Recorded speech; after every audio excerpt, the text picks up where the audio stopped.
কলকাতা হাইকোর্টের বিচারপতি অভিজিৎ গঙ্গোপাধ্যায়ের বিরুদ্ধে সুপ্রিম কোর্টের দ্বারস্থ হয়েছেন তৃণমূলের সর্বভারতীয় সাধারণ সম্পাদক অভিষেক বন্দ্যোপাধ্যায়।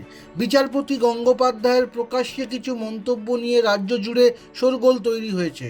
সম্প্রতি বিচারপতি গঙ্গোপাধ্যায়ের অপসারণ চেয়ে একটি চিঠিও জমা পড়েছে শীর্ষ আদালতে। এরপরেই গত সোমবার হাইকোর্ট থেকে বেরোনোর সময় সংবাদ মাধ্যমের মুখোমুখি হয়ে অভিষেকের সম্পত্তির হিসেব ও তার উৎস জানতে চান বিচারপতি গঙ্গোপাধ্যায়। তা নিয়ে বিতর্কও তৈরি হয়। একজন বিচারপতির প্রকাশ্যে এমন মন্তব্যের নিন্দা করেন শাসক তৃণমূলের নেতানেত্রীরা। সেই আবহে বুধবার বিচারপতি গঙ্গোপাধ্যায়ের বিরুদ্ধে সুপ্রিম কোর্টের দ্বারস্থ হলেন অভিষেক। শীর্ষ আদালতে তৃণমূল সাংসদ মূলত 5টি আর্জি জানিয়েছেন। কি সেই 5টি আর্জি? প্রথম, অভিষেকের অভিযোগ বিচারপতি আদালতের ভিতরে বা বাইরে বাদী বিবাদী পক্ষকে নিয়ে নানা মন্তব্য করে থাকেন। সেই সব মন্তব্য যাতে কোনোভাবেই তদন্তকে প্রভাবিত না করে তা নিশ্চিত করতে নির্দেশ দেওয়া হোক, এমনটাই দাবি অভিষেকের।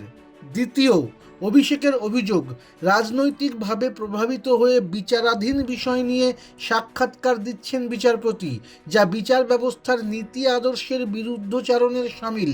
সাংসদের আর্জি ওই বিচারপতির বিরুদ্ধে পদক্ষেপ করতে কলকাতা হাইকোর্টের প্রধান বিচারপতিকে নির্দেশ দেওয়া হোক।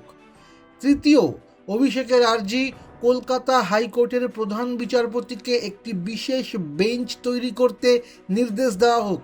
বিচারপতি গঙ্গোপাধ্যায়ের বেঞ্চে যেসব মামলা রয়েছে তার বেঞ্চ থেকে যে মামলাগুলি সরে অন্য বেঞ্চে গিয়েছে সেই সব মামলার শুনানি ওই বিশেষ বেঞ্চেই হোক। চতুর্থ, অভিষেক চাইছেন বিচারপতি গঙ্গোপাধ্যায় যাতে কোনো বিচারাধীন বিষয় নিয়ে প্রকাশ্যে মন্তব্য না করে তা নিশ্চিত করতে হাইকোর্টের প্রধান বিচারপতিকে নির্দেশ দেওয়া হোক। এবং পঞ্চম, সমস্ত তথ্য প্রমাণের ভিত্তিতে এই পরিস্থিতিতে শীর্ষ আদালত যা উচিত মনে করবে তেমনই নির্দেশ দেওয়া হোক বলেও আর্জিতে জানিয়েছেন অভিষেক। বস্তুত দুদিন আগেই অভিষেকের সম্পত্তি সংক্রান্ত বিষয়ে প্রশ্ন তোলেন বিচারপতি গঙ্গোপাধ্যায়। সংবাদ মাধ্যমের সামনেই বিচারপতি প্রশ্ন করেন, একজন নেতা হিসেবে অভিষেকের সম্পত্তির উৎস কী? সাংসদ কি তার সম্পত্তির হিসাব দেবেন? তিনি কি তার সম্পত্তির হিসেব সোশ্যাল মিডিয়ায় পোস্ট করবেন? এমন কিছুই মন্তব্য করেছিলেন বিচারপতি।